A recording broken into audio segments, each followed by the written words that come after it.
샬롬 11월 8일 수요일 하나님 나라를 시작하는 말씀 묵상 시간입니다.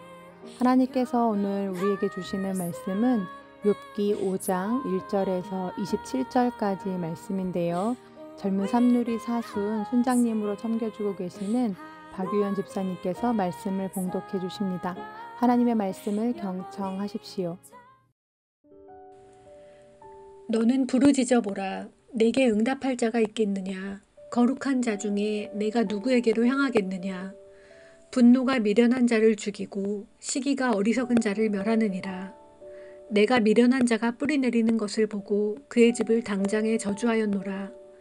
그의 자식들은 구원에서 멀고 성문에서 억눌리나 구하는 자가 없으며 그가 추수한 것은 줄인 자가 먹되 덫에 걸린 것도 빼앗으며 올무가 그의 재산을 향하여 입을 벌리느니라.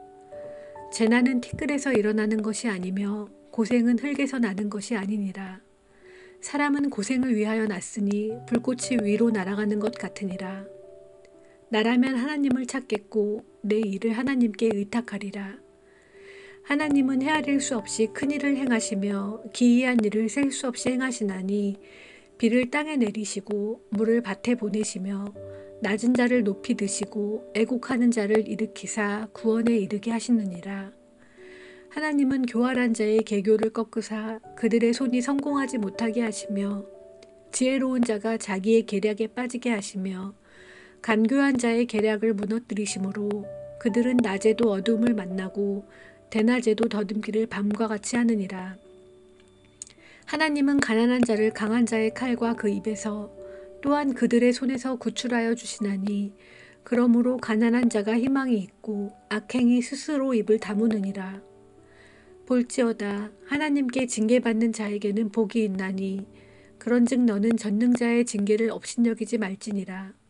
하나님은 아프게 하시다가 싸매시며 상하게 하시다가 그의 손으로 고치시나니 6가지 환난에서 너를 구원하시며 7가지 환난이라도 그 재앙이 내게 미치지 않게 하시며 기근 때의 죽음에서 전쟁 때의 칼의 위협에서 너를 구원하실 터인즉 내가 혀의 채찍을 피하여 숨을 수가 있고 멸망이 올 때에도 두려워하지 아니할 것이라. 너는 멸망과 기근을 비웃으며 들짐승을 두려워하지 말라. 들에 있는 돌이 너와 언약을 맺겠고 들짐승이 너와 화목하게 살 것이니라. 내가 내 장막의 평안함을 알고 내 우리를 살펴도 잃은 것이 없을 것이며 내 자손이 많아지며 내 후손이 땅의 풀과 같이 될 줄을 내가 알 것이라. 내가 장수하다가 무덤에 이르리니 마치 곡식단을 제때에 들어올림 같으니라. 볼지어다 우리가 연구한 바가 이와 같으니 너는 들어보라. 그러면 내가 알리라. 제가 참 좋아하는 시집 중에 사랑하라 한 번도 사랑받지 않은 것처럼 이라는 시집이 있는데요. 그 안에 리타 모란이라는 사람이 쓴 오른말이라는 시가 있습니다. 부제는 아이를 잃은 엄마가 쓴 시라고 되어 있는데요. 이 시를 잠시 읽어드리겠습니다. 제발 내가 그것을 극복했는지 묻지 말아주세요. 난 그것을 영원히 극복하지 못할 테니까요. 지금 그가 있는 곳이 이것보다 더 낫다고 말하지 말아주세요. 그는 지금 내 곁에 없으니까요. 더 이상 그가 고통받지 않을 거라고는 말하지 말아주세요. 그가 고통받았다고 난 생각한 적이 없으니까요.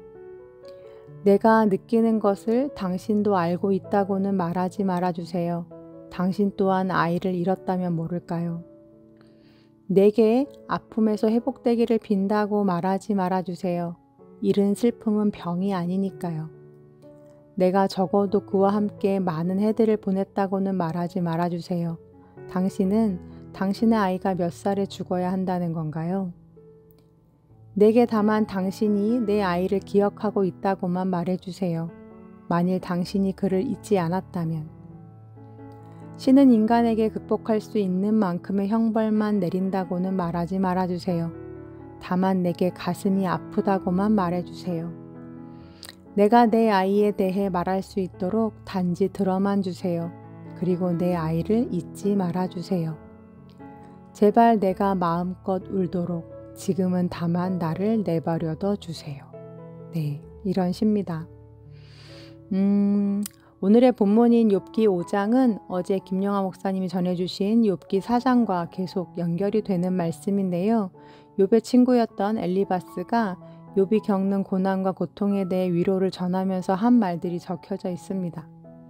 그런데 어제 김영하 목사님도 말씀해 주셨지만 위로의 말이라기보다는 독설에 더 가깝습니다. 그의 말을 짧게 요약하면 다음과 같은데요. 고난은 그냥 생기는 것이 아니다. 사람이 스스로 빚어내는 것이다. 즉 욥의 죄가 이러한 고난을 만들어냈다는 거죠. 그러니 너는 다시 하나님을 찾고 애통하며 회개해야 한다. 그러면 하나님께서 반드시 다시 회복시켜 주실 것이다. 네, 대략 이런 내용들입니다. 이런 글이 적혀있는 오늘 본문을 읽으면서 마침 시집에서 읽었던 그 시가 생각이 났습니다. 아이를 먼저 떠나보낸 어미가 느끼는 그 상실감과 아픔, 또 슬픈 마음은 같은 일을 겪어보지 않은 사람은 절대 알 수 없는 고통일 것입니다. 그런데 욥은 지금 한 명도 아니고 10명의 자식을, 그것도 다 큰 자식들을 한날에 모두 잃었습니다. 그러니 세상에 그 어떤 사람이 또 세상에 그 어떤 말이 욥을 위로할 수 있을까요? 내가 느끼는 것을 당신도 알고 있다고는 말하지 말아주세요. 당신 또한 아이를 잃었다면 모를까요? 했던 이 시인의 고백처럼 섣부른 위로가 오히려 아픔을 당한 자들에게 상처가 될 수 있음을 우리는 기억해야 할 것입니다. 그런 점에서 처음에는 엘리바스가 너무나 정죄가 됐습니다. 어쩜 친구라면서 말을 이렇게밖에는 못하나, 차라리 아무 말도 하지를 말지 하는 원망이 생겼는데요. 다시 생각을 해보니 그도 그러려고 그런 건 아니겠다라는 생각이 들었습니다. 욥기 2장 11절에서 13절에 보면 엘리바스를 포함해 3명의 친구들이 욥의 소식을 듣고 한 걸음에 달려오는데요. 그들이 욥을 찾아왔을 당시에 어떻게 했는지가 여기에 적혀져 있죠. 그 부분을 세번역 성경으로 다시 읽어드리겠습니다. 그들이 멀리서 욥을 보았으나 그가 욥인 줄 알지 못하였다. 그들은 한참 뒤에야 그가 바로 욥인 줄을 알고 슬픔을 못 이겨 소리내어 울면서 겉옷을 찢고 또 공중에 티끌을 날려서 머리에 뒤집었었다. 그들은 밤낮 이랫동안을 욥과 함께 땅바닥에 앉아 있으면서도 욥이 겪는 고통이 너무도 처참하여 입을 열어 한마디도 말도 할 수 없었다. 네, 사랑하는 친구가 겪은 이 말도 안 되는 일을 곁에서 지켜보면서 엘리바스도 처음엔 슬픔을 이기지 못해 소리내어 목 놓아 울었다 합니다. 자기 겉옷을 찢고 욥과 함께 땅바닥에 주저앉아 아무 말도 하지 못하고 그렇게 밤낮 일주일을 함께 보냈다고 적혀져 있습니다. 그런 친구들이 있어서 욥은 또 얼마만큼의 위로를 받았겠죠? 그러니 3장으로 넘어가서 욥이 그 비통하고 비참한 자기 속마음을 솔직히 고백할 수 있었던 거 아닐까 싶습니다. 차라리 이런 고통 당하지 않게 아예 이 땅에 태어나지 않았었으면 더 좋았을 뻔했다라고 욥이 탄식을 하죠. 그러니 엘리바스가 곁에서 그런 욥의 이야기를 듣고 있다가 그런 말 함부로 하지 말라고, 하나님께서 반드시 다시 회복시켜 주실 것이라고 나름 욥을 위로하면서 한 말이 바로 4장과 5장의 이야기입니다. 그는 욥을 정죄하거나 비난하려고 했던 뜻이 없었습니다. 최선을 다해 욥을 위로하고 싶었을 건데요. 그런데 안타까운 것은 그는 욥이 당한 고난과 같은 깊은 고난을 겪어본 적이 없습니다. 그러니 그의 마음이 어떨지 또 어떤 말로 그를 위로해 주어야 할지 잘 몰랐던 거죠. 그러면서 예전에 광성교회 시절에 지금 높은 뜻 덕소교회를 담임하고 계시는 오대식 목사님께서 교회에 오셔서 해주셨던 말씀 하나가 생각이 났는데요. 담임 목회자로서 매 순간 교인들을 진심으로 또 사랑하고 최선을 다해 섬기는데 그럼에도 불구하고 자기의 능력으로서는 어떻게 할 수 없는 무력감을 느낄 때가 종종 있다고 하셨습니다. 그런데 그 중에서도 가장 어려울 때가 언제냐면 바로 자식을 먼저 떠나보낸 가정에 가서 장례 예배를 집도할 때라고 하셨습니다. 어떤 말로도 어떤 말씀으로도 위로가 안 되더라는 거죠. 그런데 교회에 어느 집사님 부부가 계시는데 그 집사님 부부가 장례식장에 오셔서 아이를 잃은 집사님 부부의 손을 잡아주니까 그 품에 안겨서 엉엉 울더라는 것입니다. 별 말도 하지 않았는데 말이죠. 자세히 알고 보니 그 집사님 부부 역시도 몇 해 전에 자식을 잃은 아픈 경험이 있던 가정이었다라는 걸 알게 되셨답니다. 그러면서 아셨는데 고난은 엄청난 능력이구나. 사람의 마음을 얻고 위로할 수 있는 능력은 고난에서 오는구나 라는 걸 그때 깨달으셨다고 해요. 지금 혹시 고난을 겪고 계신 분들이 계시다면 참 조심스럽지만 그건 누구도 할 수 없는 일을 하게 하고 또 누군가를 위로할 수 있는 엄청난 능력이 된다고 그때 그렇게 말씀을 전해주셨던 기억이 납니다. 그러면서 다시 욥이 생각이 났습니다. 욥이 엘리바스의 이야기를 들으면서 마음에 깊은 상처가 됐겠지만 또한 한편으로는 배움이 되었을 수도 있겠구나. 자기를 돌아보는 계기가 되었겠구나 하는 생각이 들었습니다. 나도 이런 일을 겪지 않았다면 절대 몰랐겠지. 자식을 잃은 슬픔이 얼마나 큰지. 나도 엘리바스처럼 섣부른 위로의 말을 전할 때가 많았었는데 그때 그들도 나로 인해 이런 상처를 받았겠구나. 앞으로 어려움을 당하는 사람이 있다면 섣불리 위로하지 말아야지. 가서 진심으로 안아줘야지. 같은 마음으로 같이 울어줘야지. 그런 생각하지 않았을까요? 예전에는 몰랐었는데 그가 직접 고통을 겪어보니 이제야 알게 되는 것이 있더라는 거죠. 그것이 얼마나 큰 고통인지, 또한 예상치 못한 고통을 겪고 있지만 이 고통의 경험을 통해 이제는 같은 아픔을 겪고 있는 가정을 진심으로 이해해 줄 수 있고 또 위로해 줄 수 있을 것 같은 그 공감의 마음이 드는 겁니다. 그렇게 생각하니 끝에는 감사하는 마음이 생기지 않았을까 하는 묵상이 되었습니다. 우리 예수님은 어떠셨을까요? 인간으로 이 땅에 내려오셔서 우리 인간이 겪는 모든 슬픔과 아픔을 직접 겪어보시면서 이런 상황을 허락하신 하나님께 원망이 되었을까요? 물론 엘리 엘리 라마 사박다니 나의 하나님 어찌하여 나를 버리셨나이까. 네, 이렇게 처절하게 울부짖고 원망과 탄식을 쏟아놓기도 하셨지만 동시에 아버지 저들을 사하여 주옵소서 자기들이 하는 것을 알지 못함이니이다 하시면서 우리 인간의 나약함을 이해해 주시고 또 공감해 주셨습니다. 그리고 주님이 몸소 우리의 모든 고통을 겪으셨기에 그분이 이해하지 못할 고통은 없고 그분이 위로치 못할 사람은 없다고 하십니다. 사랑하는 우리 우신 가족들, 혹시 고난 중에 계신가요? 그 고난이 어디로부터 왔는지 또 무엇에서 기인했는지는 정말 어떤 이야기도 해드릴 수가 없습니다. 또 제가 직접 겪어보지 못한 일에 대해서는 아무리 공감을 한다고 한들 여러분이 겪는 그 어려움의 100분의 1, 1000분의 1조차도 다 헤아리지 못할 것입니다.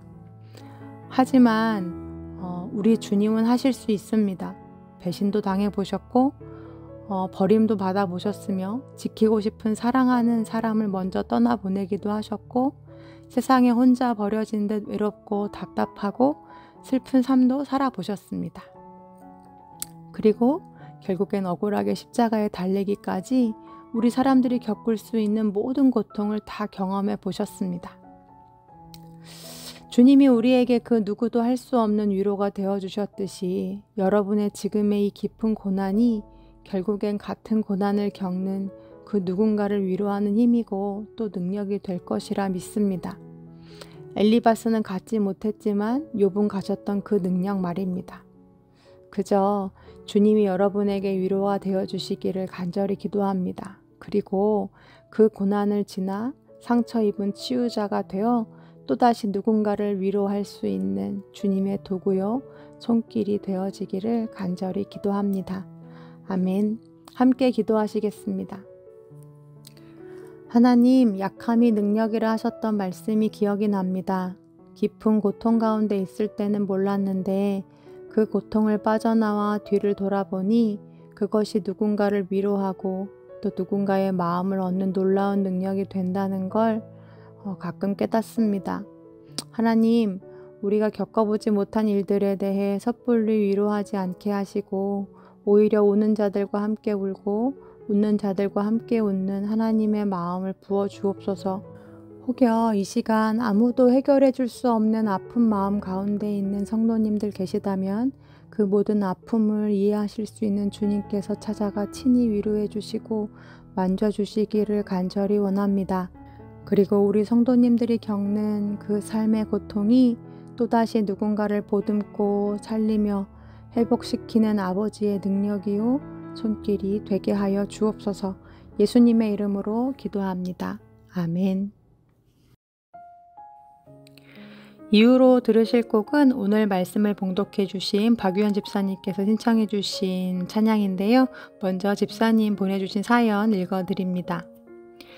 늘 시간에 쫓겨서 정신없이 사는 것 같습니다. 특별히 많은 일을 하는 것도 아닌데 미루다가 항상 발등에 불이 떨어져서야 허겁지겁 하곤 합니다.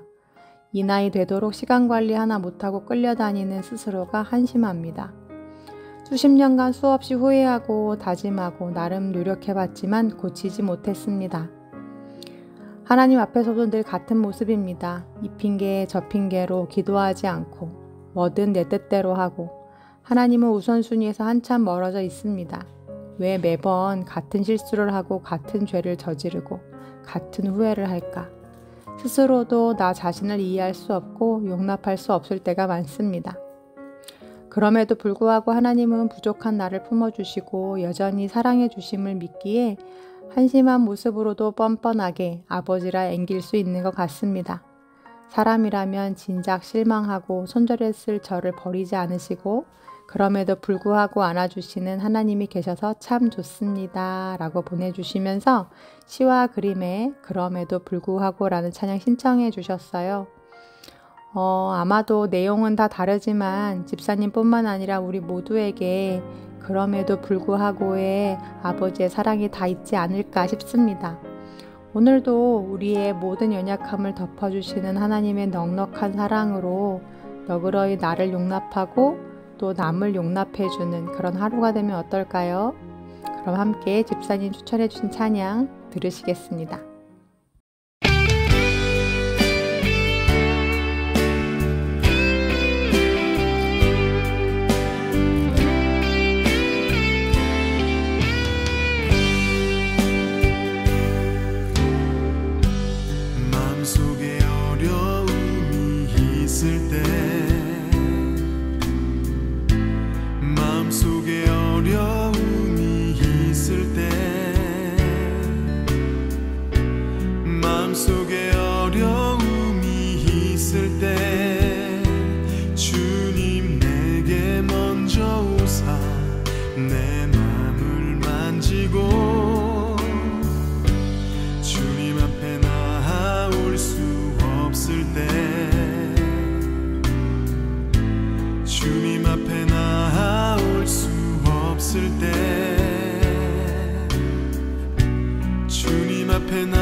마음속에 어려움이 있을 때 주님 내게 먼저 오사 내 마음을 만지고 주님 앞에 나아올 수 없을 때